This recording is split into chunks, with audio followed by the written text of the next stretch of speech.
देतील देतील.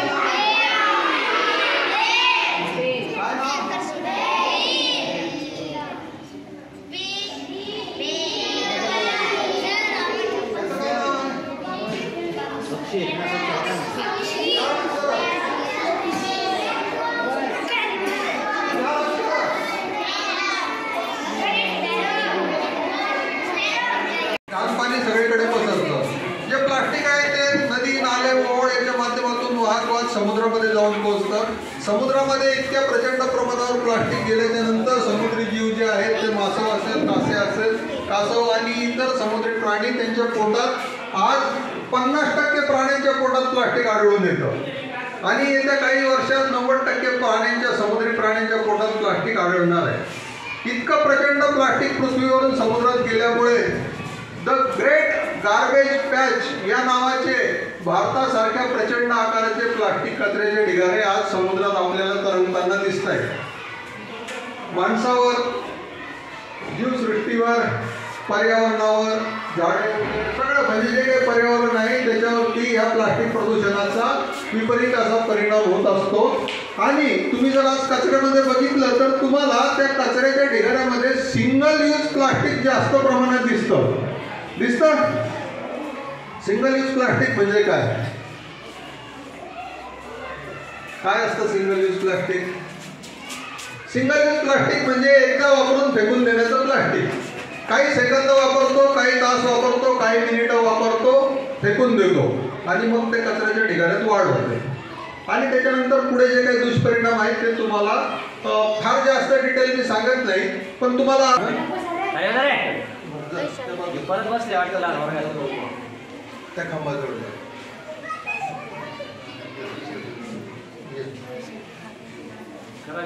जा, लांब जा, पाठीमागे असं. आता तो जो फलक आहे ना त्याच्यामध्ये तुम्हाला दिसतंय दुष्परिणाम काय होतात ते दिसतंय. त्या डाव्या बाजूच्या फलकावर दिसतं का? आणि या फलकावर तुम्हाला काय दिसतं? उपाययोजना दिसत आहेत. वापरत नाही का तुम्ही? वापरता? मला सांगा, उदाहरण सांगा. एक्झाम्पल द्यायला बघतो आपण. खूप साऱ्या वस्तू या प्लास्टिक मधून विकल्या जातात. त्याची कारणं वगैरे सगळं अर्थकारण आता हा इथं विषय नाही येतो, त्याच्या मागे दुसरी कारणं पण असतात. तर एकंदरीत आपल्याकडे आपल्या घरात खूप मोठ्या प्रमाणावर सिंगल यूज प्लास्टिक येत असतं आणि ते जर कमी करायचं असेल तर आपल्याला काहीतरी उपाययोजना केली पाहिजे. आता मी पहिली उपाययोजना तुम्हाला सांगतो, सिंगल यूज प्लास्टिक बंद करायचं.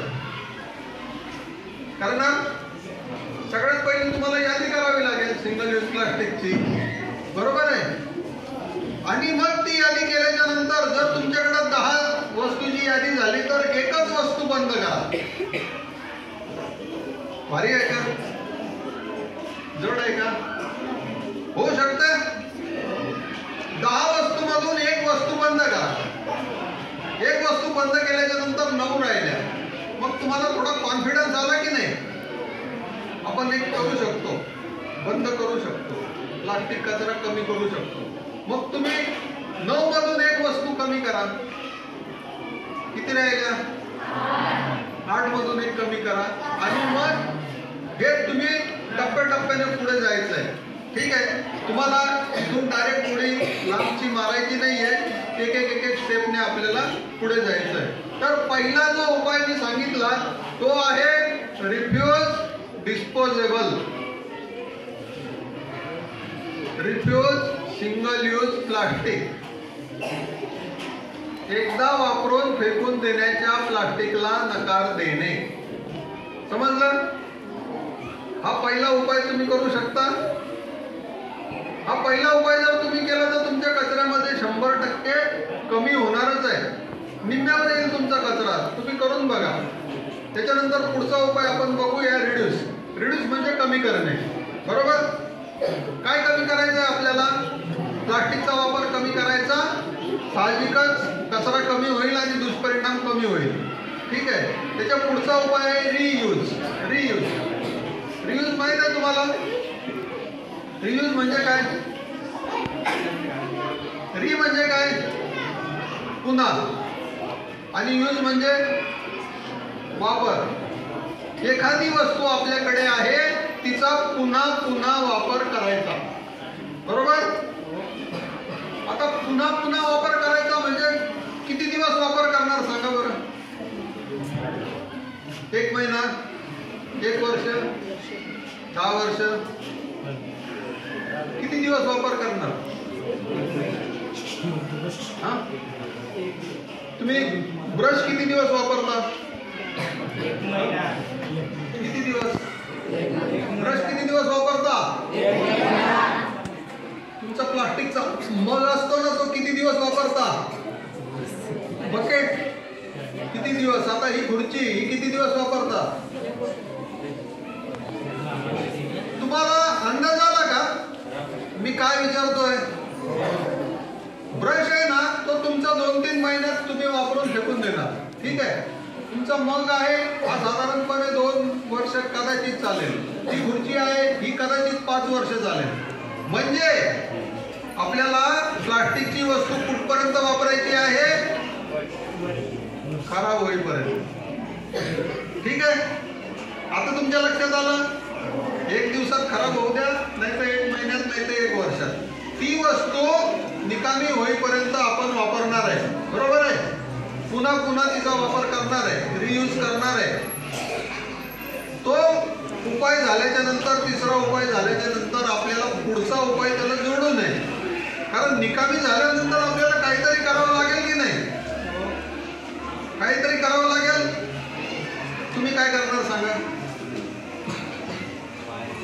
काय करणार. फेकून देणार. काय विल्हेवाट लावणार. बरं, मी तुम्हाला चौथा उपाय सांगतो, त्याला म्हणतात रिसायकल. रिसायकल. रिसायकल म्हणजे काय. कुणाला माहिती आहे रिसायकल म्हणजे काय. माहित आहे. पुनर्चक्रीकरण शब्द ऐकला कधी तुम्ही. पुनर्चक्रीकरण. आपल्याकडे बरेच दिवस असलेली वस्तू, वापरात असलेली वस्तू निकामी झालेली आहे, वापरून झालेली आहे, आणि निकामी झाल्याच्या नंतर ती टाकून न देता तिच्यापासून आपण कामाची दुसरी वस्तू बनवणार आहे. समजलं. त्याला म्हणतात रिसायकल. म्हणजे एक निकामी झालेली वस्तू टाकून न देता तिच्यापासून कामाची दुसरी वस्तू आपल्याला बनवायची आहे. 4 उपाय झाले. पहिला उपाय होता रिफ्यूज डिस्पोजेबल. नंतर दुसरा उपाय होता रिड्यूस प्लास्टिक, म्हणजे प्लास्टिकचा वापर कमीत कमी करा. त्याच्या पुढचा उपाय होता रियूज, म्हणजे एखादी प्लास्टिकची वस्तू जास्तीत जास्त वापर करा.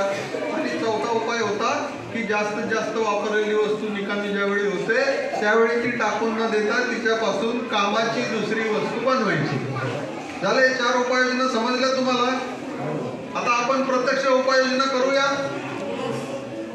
बरोबर, या इकडे 4 मुली या बाजूला या आणि 3 मुलं या बाजूला या.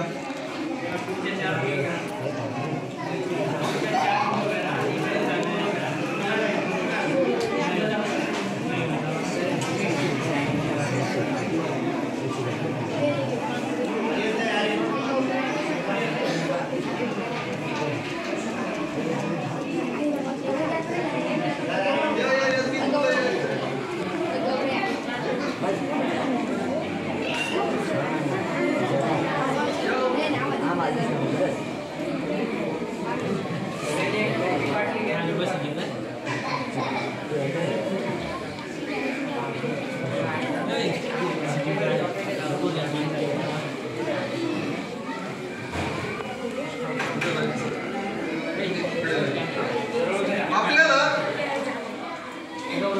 या प्रयोगासाठी, या प्रात्यक्षिकासाठी सुका आणि पातळ प्लास्टिकचा कचरा 60 प्लास्टिकच्या बाटल्या पाहिजेत आपल्याला, ठीक आहे. बरं, या बाटल्यांची झाकणं आपण या लाकडाच्या फळीवर नटबोल्ट लावून घट्ट केलेली आहे. दिसले. आता आपण आपला जो सुका पातळ प्लास्टिकचा कचरा आहे तो या बाटल्यांमध्ये दाबून दाबून भरणार आहे, ठीक आहे.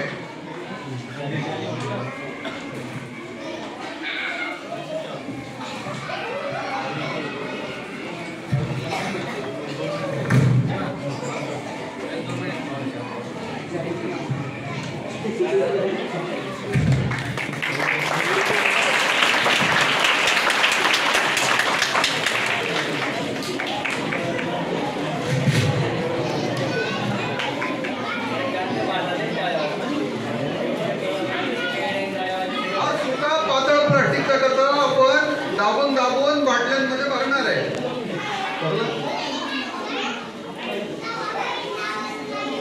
किती वेळ लागला?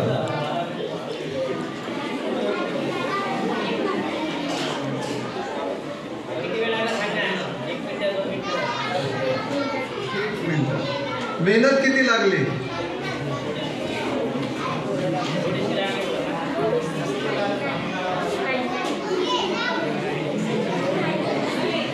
मेहनत काहीच नाही लागली. किती वेळ लागला? 5 सेकंद. याने प्रामाणिक उत्तर दिलेलं आहे 5 सेकंद. आणि याला घड्याळ पण माहित आहे, याला घड्याळ वेळेचा अंदाज पण आहे. 5 सेकंद म्हणजे 5 सेकंद ते काढून नाही. मेहनत किती लागली? मेहनत नाही लागली असं याचं म्हणणं आहे. तुमचं सगळ्यांना मेहनत लागली. कुणाला मेहनत लागली? मेहनत जास्त कष्ट नाही ना? सगळ्यांचं आरामशीर झालं, थोड्याशा मेहनतीत झालं काम. म्हणजे आता बघा, तुमच्या मित्रांनी आपल्या प्लास्टिक कचऱ्याचं नियोजन कमीत कमी वेळेत आणि कमीत कमी श्रमामध्ये केलेलं आहे. बरोबर? कमीत कमी वेळेत आणि कमीत कमी श्रमात आपल्या सुक्या आणि पातळ प्लास्टिक कचऱ्याचं नियोजन आपल्या मित्रांनी केलेलं आहे. आता पुढची काय पायरी आहे? काय करणार आता? काय करणार?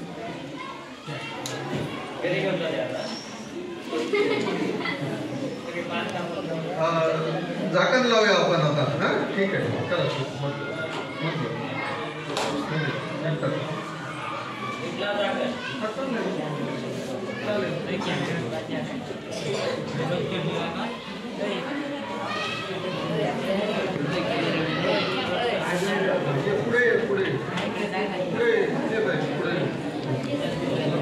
इंग्रजीत सांगितलं, पण त्याचं काहीतरी वैशिष्ट्य असतं ना त्रिकोणाचं. तुम्ही कशाला त्रिकोण म्हणता? 3 बाजू. Very good. 3 बाजू ही पहिली अट झाली. आणि या तिन्ही बाजू बंद असतात. हा, क्लोज म्हणतात त्याला, बंद असतात. बरोबर आहे? एखादी बाजू जर ओपन असेल 3 बाजूपैकी तर त्याला त्रिकोण म्हणत नाही. ठीक आहे? म्हणजे या तिन्ही बाजू बंद पाहिजे. अजून पुढचं एक सांगा. एक अजून, त्रिकोणाला 3 बाजू असतात, त्रिकोणाला 3 कोन असतात. बरोबर? एवढं आपल्यासाठी बस आहे. आपण काय फार भारी गणित करायचं नाही, इंजिनिअरिंग करायचं नाही, काय नाही. त्रिकोणाला 3 बाजू असतात आणि 3 कोन असतात. बरं, आता हे त्रिकोणाचे जे प्रकार आहेत ते प्रकार बाजूवरून आणि कोनावरून. बाजूवरून सांगा. बाजूवरून सांगा. समभुज त्रिकोण, तिन्ही बाजू समान आहेत. समद्विभुज त्रिकोण, 2 बाजू समान आहेत. विषमभुज त्रिकोण, तिन्ही बाजू वेगवेगळ्या आहेत. ठीक आहे? आता कोणावरून बघूया. पहिला कोणता? षटकोन त्रिकोण. षटकोन त्रिकोण आहे का? दुसरा अजून लघुकोन त्रिकोण आहे. बरोबर? आणि अजून विषमकोन त्रिकोण. तर आज आपल्याला काटकोन त्रिकोण बघायचं आहे. काटकोन त्रिकोणाचे काही गुणधर्म माहित आहेत का तुम्हाला? काटकोन त्रिकोणाचे गुणधर्म. काटकोन त्रिकोणाचे गुणधर्म. काटकोन त्रिकोणाची एक बाजू ही 90 अंशाची आहे. एक कोन, हे पक्क झालं. बरोबर आहे? त्यालाच आपण काटकोन त्रिकोण म्हणतो. काटकोन त्रिकोणांमध्ये ज्या 3 बाजू असतात त्यांचा परस्परांशी काही संबंध असतो का? जर उंची 3 असेल, पाया 4 असेल तर कर्ण किती असेल? 3, 4 काय नाही, 5 असतो. 3, 4 आणि 5. 3 उंची असेल, 4 पाया असेल तर कर्ण हा 5 असतो. असं का असतं माहितीये? 3चा वर्ग किती होतो? 3चा वर्ग 9, 4चा वर्ग आणि 5चा वर्ग. आता जर तुम्ही बघितलं तर हा 3चा वर्ग आणि 4चा वर्ग यांची जर बेरीज केली तर ती बेरीज बरोबर 25 येते. बरोबर?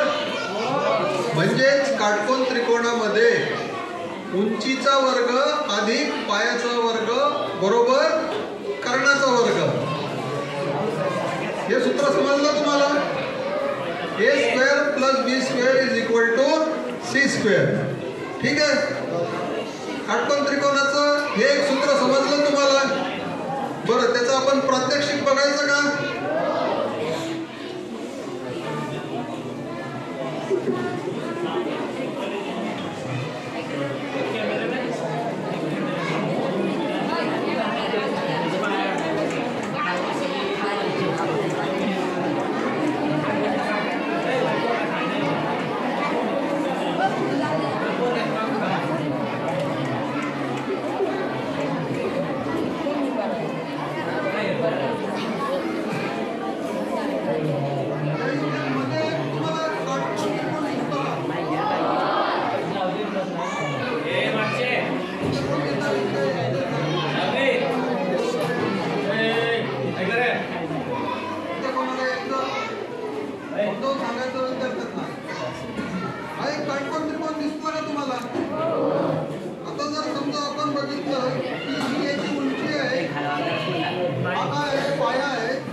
एकत्र केला, बेरीज केली तर याच्या वर्गा इतकी यायला पाहिजे.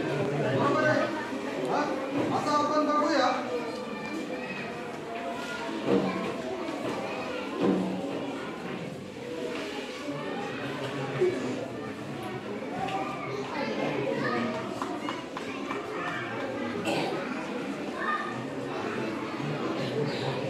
आता तुम्हाला इथे क वर्ग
दिसतो का?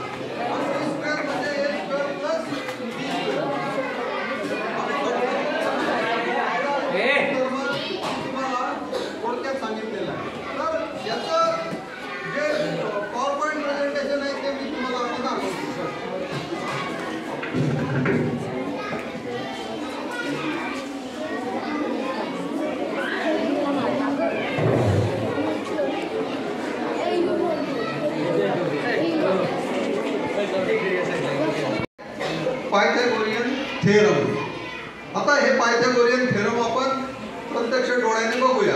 तुम्ही हे डोळ्याने बघितलं, तुम्हाला खरं जे आहे प्रत्यक्ष आहे दिसलं डोळ्याने. आता आपण इथं पडद्यावरती बघूया.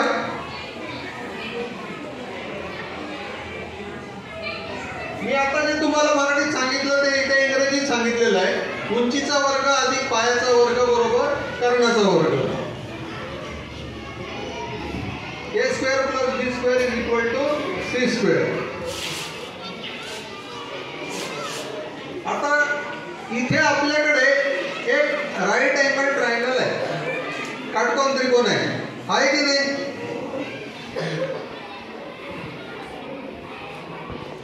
त्या काटकोन त्रिकोणाचा पाया जो आहे तो a आहे आणि म्हणून आपण त्याचा a स्क्वेअर इथे करून ठेवला.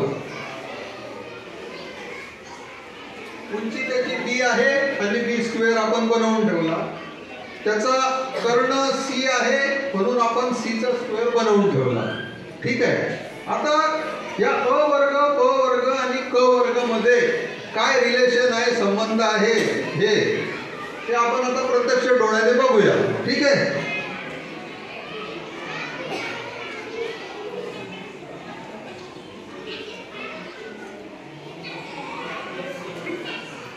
तुम्हाला मी मगाशी 3 चा वर्ग सांगितला, किती झाला?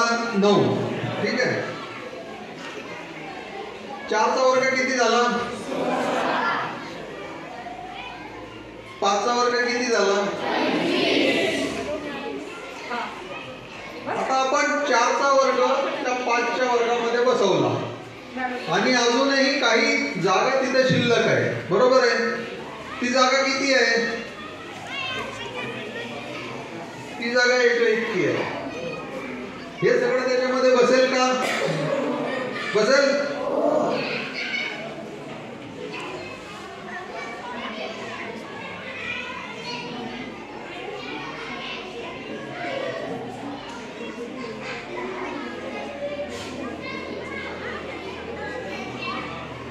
बरोबर झालं. 3 चा वर्ग अधिक 4 चा वर्ग बरोबर 5 चा वर्ग. आणि हे पायथागोरसचं प्रमेय जे आहे तो सिद्धांत हाच आहे. आता तुम्हाला आकृतीच्या सहाय्याने बघायचं तर मी फक्त काय केलं की अ वर्गाचे 4 भाग केलेले आहेत, 1 2 3 4. आणि आपण आता ते जोडून बघूया. ब वर्ग बसला बरोबर. आणि आता अ वर्गाचा एक भाग बसला, दुसरा भाग, तिसरा भाग, चौथा भाग. बरोबर झालं. अ वर्ग अधिक ब वर्ग बरोबर क वर्ग. स्पष्ट झालं तुमचं? संकल्पना काय म्हणतात? संबोध स्पष्टीकरण. बरोबर. हे मी जे तुम्हाला दाखवलं ना ते हेच साहित्य आहे. हे जो फोटो खूप जुना आहे पण साहित्य हेच आहे.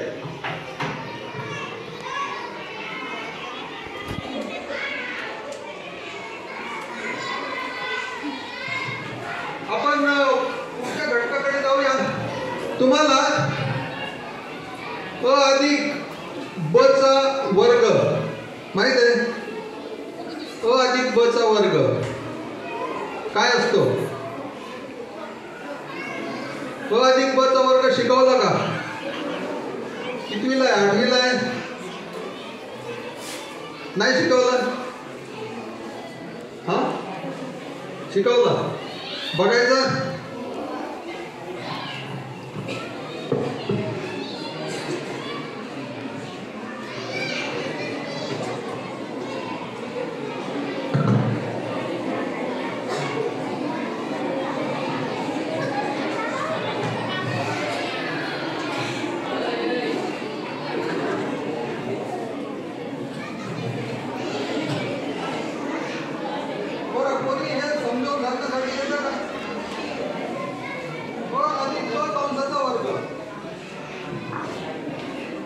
क अधिक ब कंसाचा वर्ग.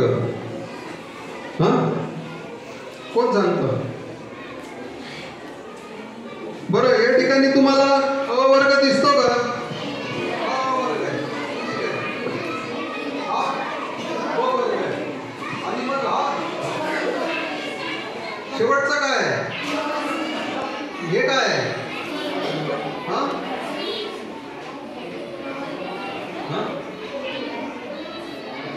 हा वर्ग झाला. ठीक आहे. हा ब वर्ग झाला. मग हा काय आहे? अ अधिक ब कंसाचा वर्ग आहे तो. बरोबर. आता जर आपण हा अ वर्ग आणि ब वर्ग हा जर कंसामध्ये टाकून वर्ग केला तो अधिक ब कंसाचा वर्ग तर आपल्याला हे मिळतं. बरोबर आहे. आता आपण बघू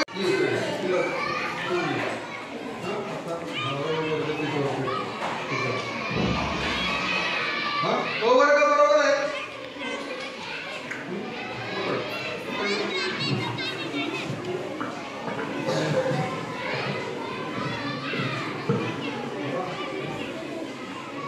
हा ब वर्ग आहे. ठीक आहे.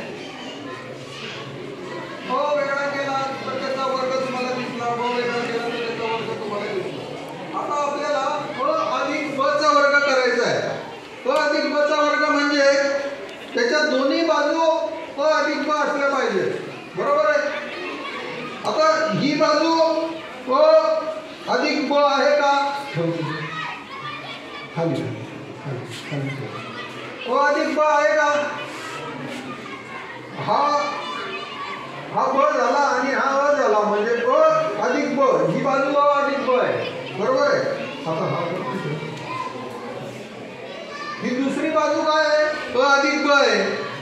बरोबर आहे. आहे ना अ अधिक ब दोन्ही बाजू.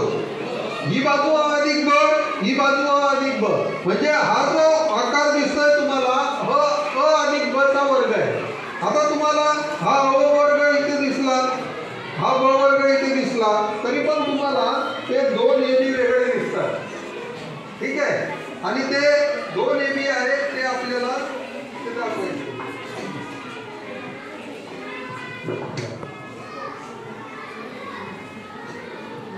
अ अधिक ब चा वर्ग आपल्याला अशा प्रकारे दाखवता येतो. ठीक आहे.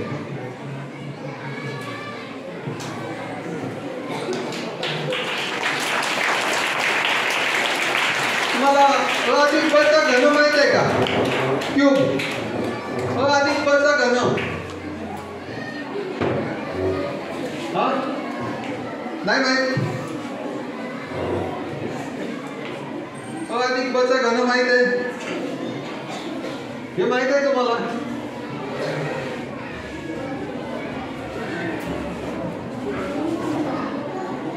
मी तुम्हाला जसा वर्ग दाखवला ना तुकडे, तसे हे ठोकळे आहेत.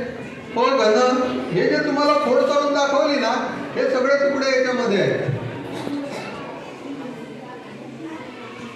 तुम्हाला हे उघडून बघायचं का? बघायचं.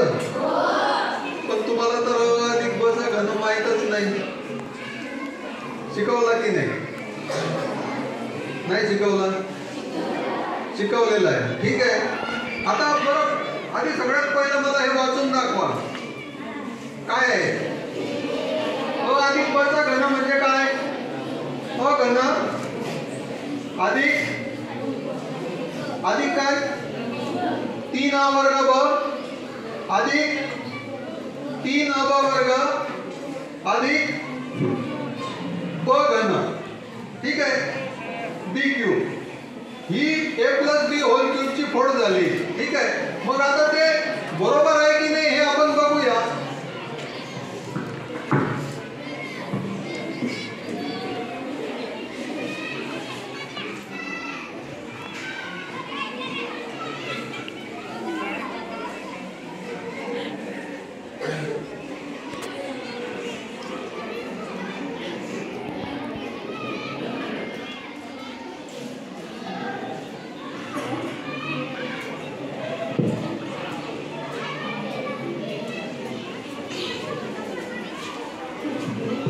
एकचा घन म्हणजे 1 गुणिले 1. ठीक आहे. 2 चा घन म्हणजे 2 गुणिले 2 गुणिले 2. ठीक आहे. 3 चा घन म्हणजे 3 गुणिले 3 गुणिले 3.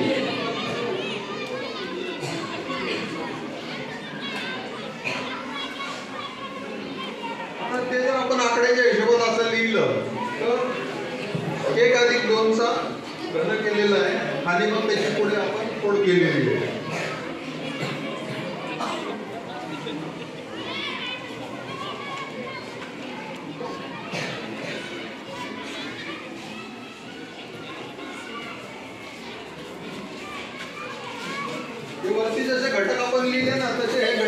बाजूला येतात का? येतात ना?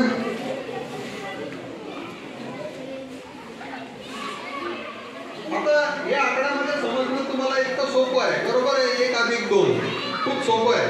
आता हे जर आपण क अधिक ब अशा स्वरूपाचं जर बघितलं तर ते थोडंसं अवघड जातं. म्हणून मी तुम्हाला आधी हे 1 अधिक 2 म्हणजे आकड्याच्या माध्यमातून सांगण्याचा प्रयत्न केलेला आहे. या आकड्याच्या माध्यमातून तुम्हाला बऱ्यापैकी ती कल्पना स्पष्ट झाली असेल.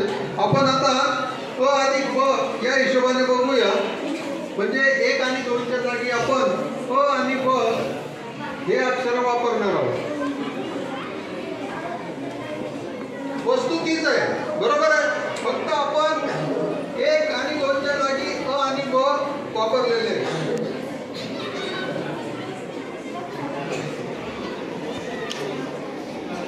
बरोबर आहे.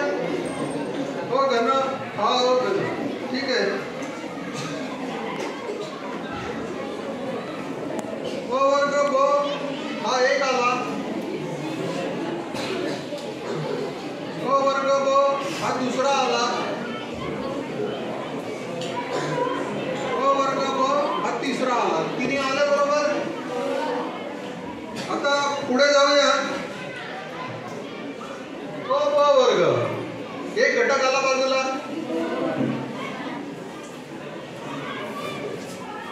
दुसरा आला. तिसरा आला. आणि पुढचा जो आहे तो ब घन आहे, बरोबर. आता तुम्हाला क अधिक ब कंसाचा घन ही कल्पना जी आहे ती या चित्राच्या माध्यमातून काही चांगल्या प्रकारे समजते का? समजते. आता हे जे चित्र तुम्हाला इथे दिसतंय ना, हे आपण आता इथे प्रत्यक्ष बघणार आहोत. हा, ठीक आहे.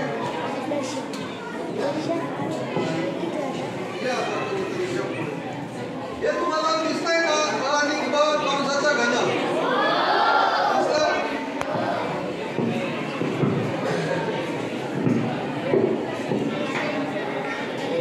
आला ना, ब घन आला.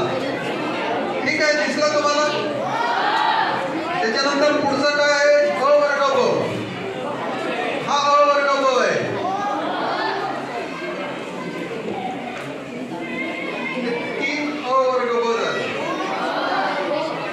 त्याच्यानंतर पुढचं काय आहे?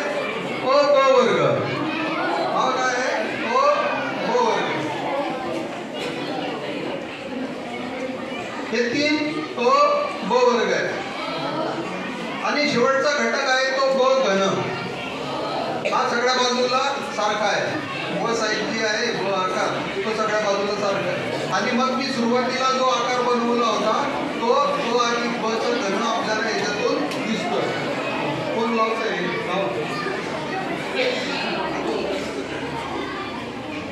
जसं आधी जसं ठेवलं होतं ना, आधी ठेवा ना.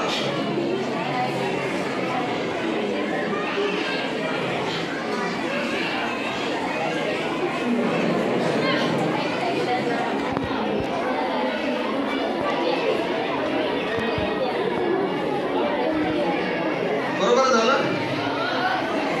दिसतंय बरोबर?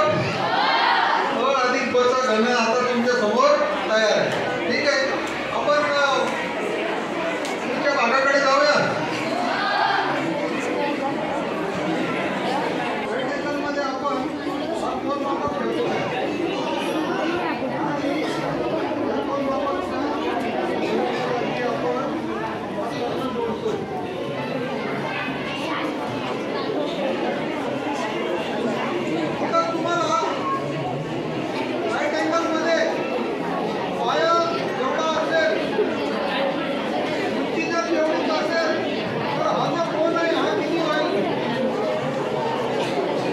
पाया आणि उंची जर सारखी असेल तर हा कोण किती होईल? कोण मापक दिसतो तुम्हाला? किती होईल? समद्विभुज त्रिकोण होईल की नाही? 2 बाजू समान आहेत म्हणजे 2 कोण सुद्धा समान असतील. आणि एक कोण जर 90 असेल तर उरलेले दोन्ही कोण 45-45 असतील. ठीक आहे. आता आता हे ठीक आहे.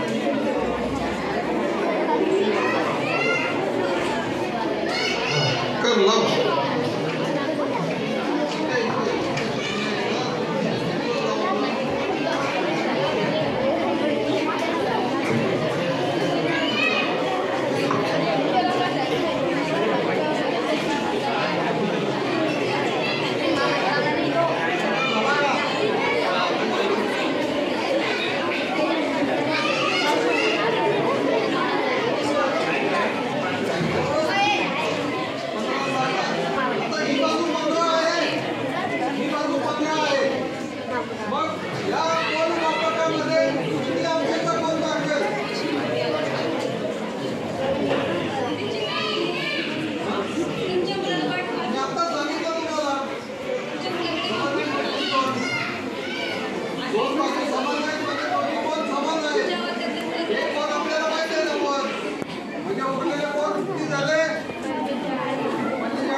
पण जर तुम्हाला तिन्ही बाजू वेगवेगळ्या मोजायच्या असतील आणि फ्रेम वेगवेगळे मोजायचे असतील ते सुद्धा या घटकामधून या साहित्यामधून तुम्हाला शक्य आहे शोधणं. ठीक आहे. तुम्ही कमी जास्त केली बाजू त्याप्रमाणे त्याचा डिग्री म्हणजे कोण बदलतो, बाजूची लांबी सुद्धा बदलते.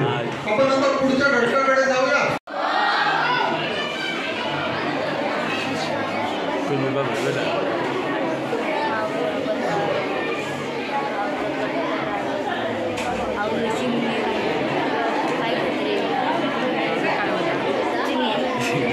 मोबाइल में दिखा ना पर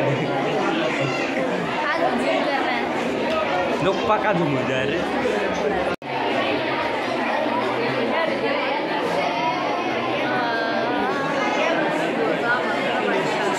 दोन्ही पक्षांची जी संख्या आहे ती समान होणार आहे. ठीक आहे. आता मला सांगा याच्यातलं उत्तर कोणतं बरोबर आहे. एक पक्षी इकडून तिकडे गेला तर सारखे होतील, एक पक्षी इकडचा तिकडे गेला तर निम्मे आणि दुप्पट असं होईल. तर याच्यातलं उत्तर कोणतं आहे. एक नंबर म्हणजे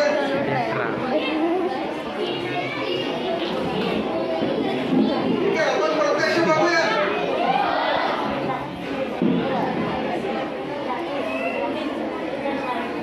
आता या झाडावर किती आहे.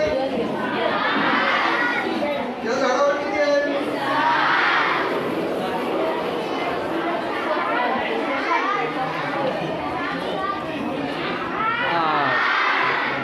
आता किती झाले.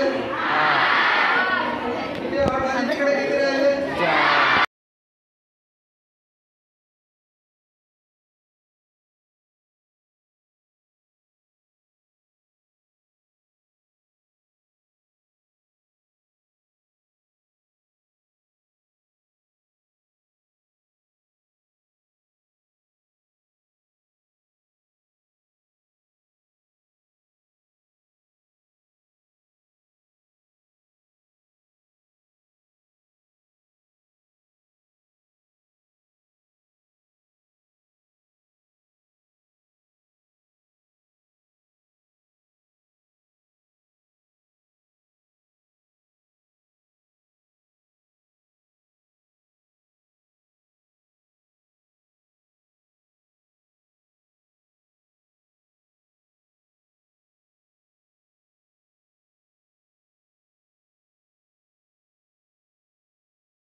गटार भरून वाहतात, ते घाण पाणी सगळीकडे पसरतं.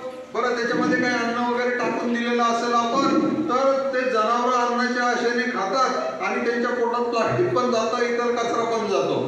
तर प्लास्टिक प्रदूषणाचे असे खूप सारे दुष्परिणाम आहेत. हा प्लास्टिक कचरा नद्या नाल्यातून ओढ्यातून पुढे पुढे वाहत वाहत समुद्रापर्यंत जाऊन पोहोचतो आणि समुद्रामध्ये प्रचंड प्रमाणावर प्लास्टिक कचऱ्याचे ढिगारे जमा होतात. तर ही सगळी परिस्थिती आपल्याला बदलायची असेल तर काय केलं पाहिजे माहिती आहे तुम्हाला? उपाययोजना काय केल्या पाहिजे? घडी करून ठेवा. काहीतरी असेल ना, तुम्ही काय करता किंवा तुम्हाला काय करायचंय, तुम्ही काय करू शकता. बरं, मी तुम्हाला अजून एक विचारतो की ह्या प्लास्टिक कचऱ्यामध्ये जास्त काय असतं? जास्त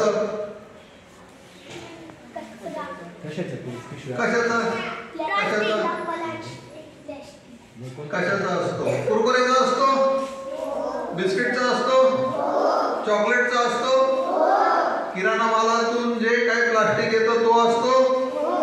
हे जे सगळं प्लास्टिक आहे याला म्हणतात सिंगल यूज प्लास्टिक किंवा एकदा वापरून फेकून देण्याचं प्लास्टिक. बरोबर? आता एकदा वापरून फेकून देण्याचं प्लास्टिक म्हणजे काय असतं? जे प्लास्टिक आपण काही सेकंद वापरतो, काही मिनिटात रोजच्या रोज जो धडाका लावलेला आहे प्लास्टिक वापरायचा, त्याच्यामध्ये थोडी थोडी थोडी थोडी कमी आपण करत जाणार आहे. म्हणजे प्लास्टिकचा वापर हा आपला कमी होईल. वापर कमी झाला की त्याचा कचरा कमी होईल आणि त्याचे दुष्परिणाम कमी होतील. ठीक आहे. आता त्याच्या पुढचा उपाय सांगू. त्याच्या पुढचा उपाय आहे रियूज. रियूज तो पण आरच आहे. काय रियूजचा अर्थ काय होतो?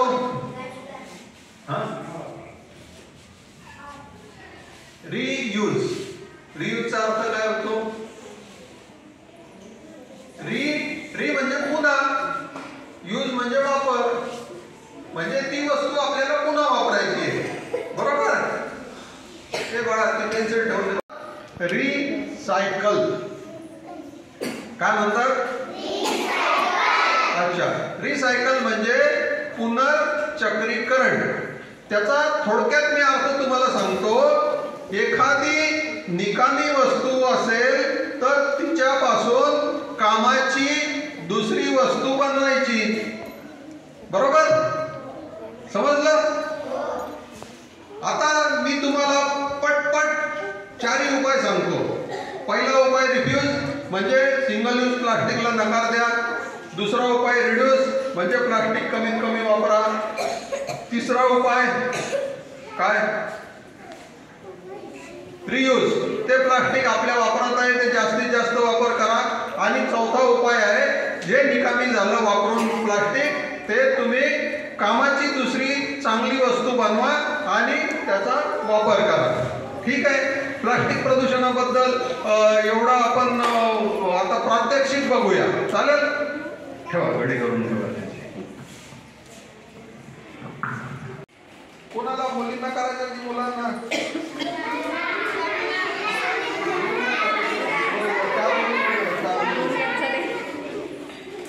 मुलांना पण या, मुलं इकडून या.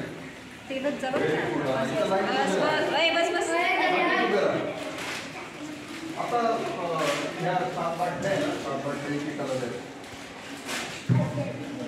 आपल्याला समजलं प्लास्टिक आपल्याला सुकं आणि पातळ पाहिजे. ठीक आहे. याच्यामध्ये बाटल्या आणि या बाटल्यांची झाकणं आपण या लाकडावरती नटबोल्ट लावून घट्ट केलेली आहे. दिसलंय? आता आपण हे जे असं प्लास्टिक आहे ना, हे गोळा केलेलं आहे.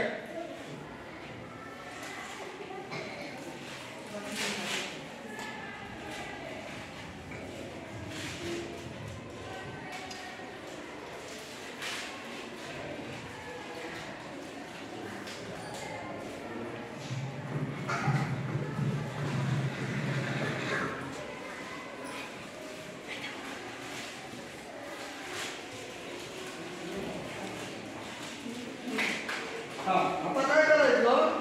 हे आपलं जे सुकं पातळ प्लास्टिक आहे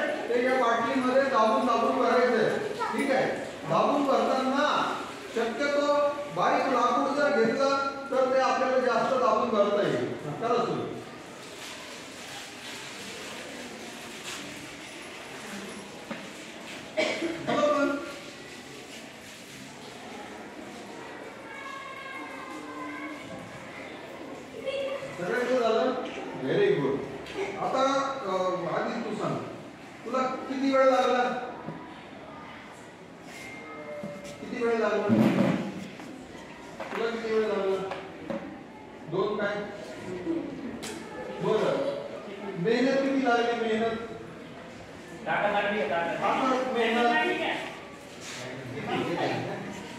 किती लागली? तुम्हाला माहिती आहे असं डोंगर उचलून इकडून तिकडे ठेवतात.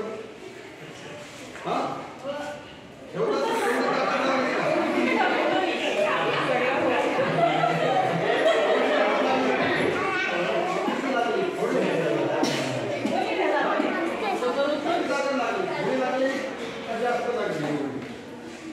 थोडी लागली. तुला रे बाळा काका किती लागली? थोडीशीच लागली. डोंगर इकडून तिकडे नाही गेलं. आता तुमच्या समोर या तुमच्या मित्रांनी आपला प्लास्टिकचा कचरा होता सुका आणि पातळ, एवढं लक्षात ठेवा. तो या बाटल्यांमध्ये दाबून दाबून भरलेला आहे. आता पुढे काय करायचं? आपला कचरा झाला, बाटलीत भरून झाला, पुढे काय करायचं? झाकण लावायचं.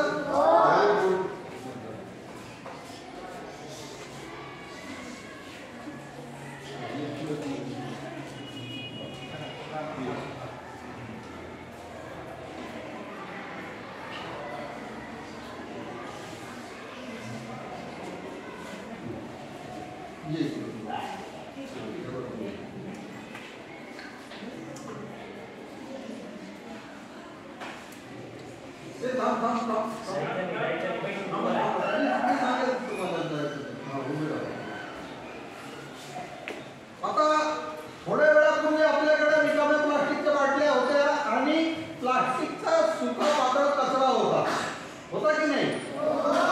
आपण कमीत कमी वेळेत आणि कमीत कमी श्रमामध्ये एक कामाची वस्तू बनवली का? कामाची आहे वस्तू. काय वस्तू तयार झाली? काय वस्तू तयार झाली? कचरा तयार झाला. ही वस्तू कामाची आहे का? काय उपयोग करता येईल का?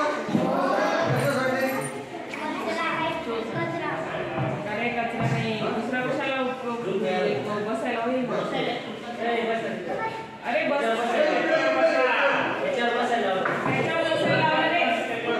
बस नाही पडणार.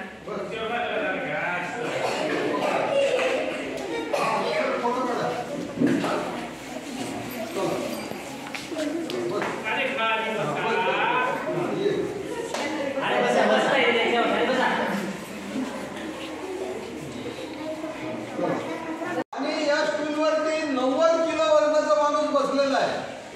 आहे कामाची वस्तू आहे. काय करायचं?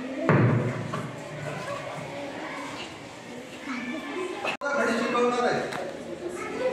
तयार? रेडी? करा सुरू.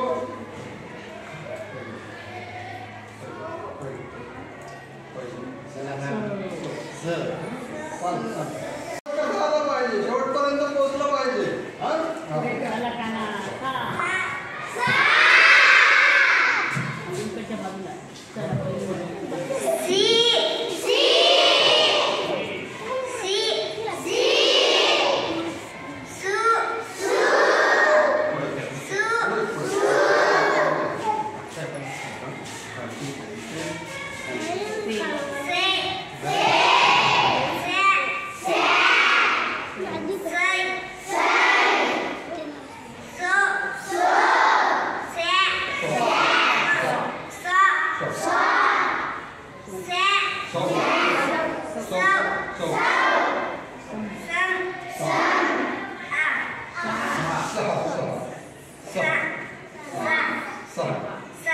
आणि हा एक सृष्टीचा सुरू आहे.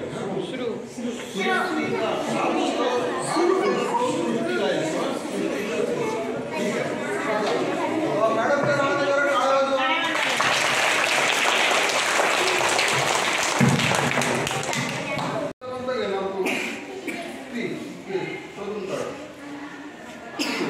आता काय घेणार?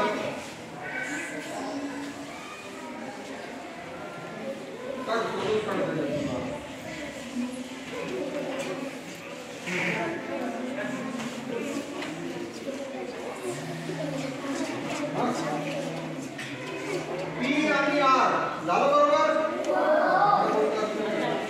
PRA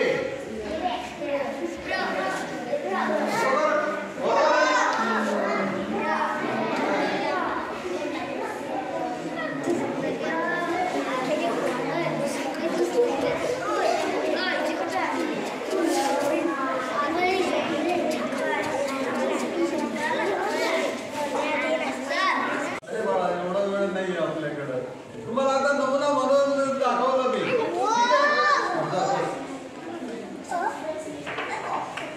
तुम्हाला ठीक आहे.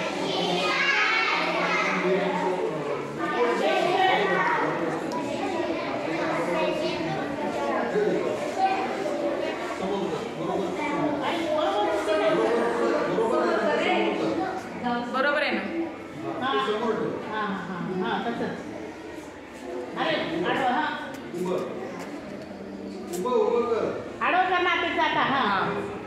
आता कसं आहे, आता काय झालं 88 अधिक 4 बरोबर. आता पुढचं काय येईल सांगा.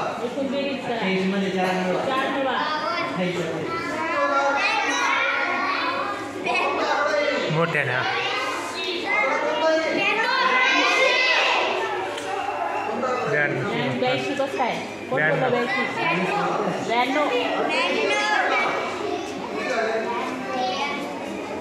तू सांग.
Very good.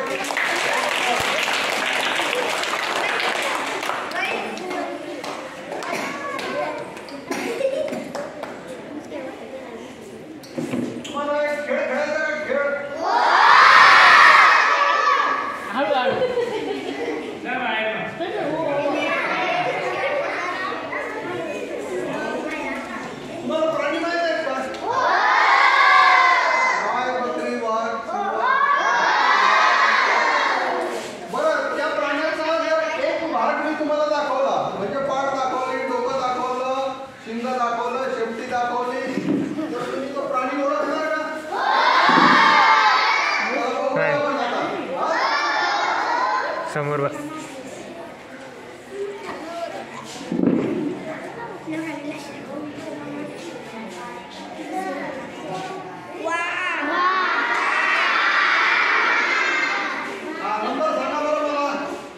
नंबर सांगा कोणता येईल. अरे एकच नंबर सांगायचा आहे.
मारतो त्याला मग काय म्हणतो? समोर बघा.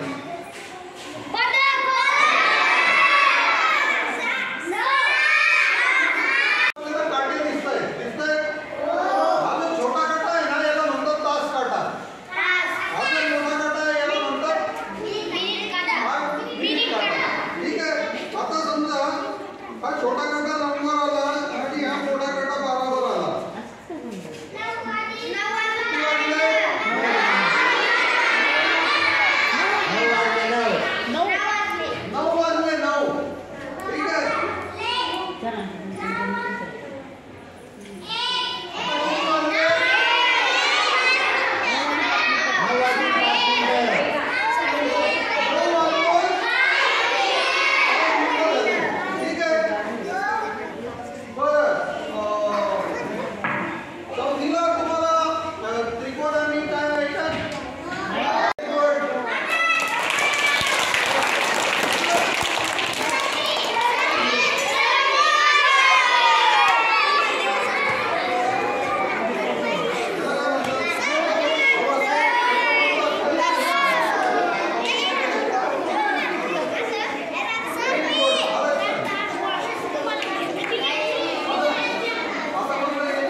याला काय म्हणतात या रेषेला?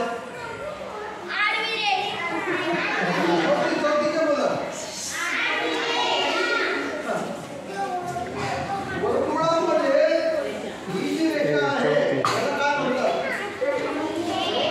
जीवन ते थोडं जरा जड जातं खूप घटक झालाय ना सुद्धा. थांबलं 2 मिनिटं थांबलं लय भारी आहे. घडी कशी झाली? राजपूत साहेब बघितलं का? हा परत एकदा बघा. हो घडी वाजला. हा घडी परफेक्ट झाले. ही जी रेषा आहे ना ही परिघाचे कोणतेही 2 बिंदू जोडते याला जीवा म्हणतात. ठीक आहे.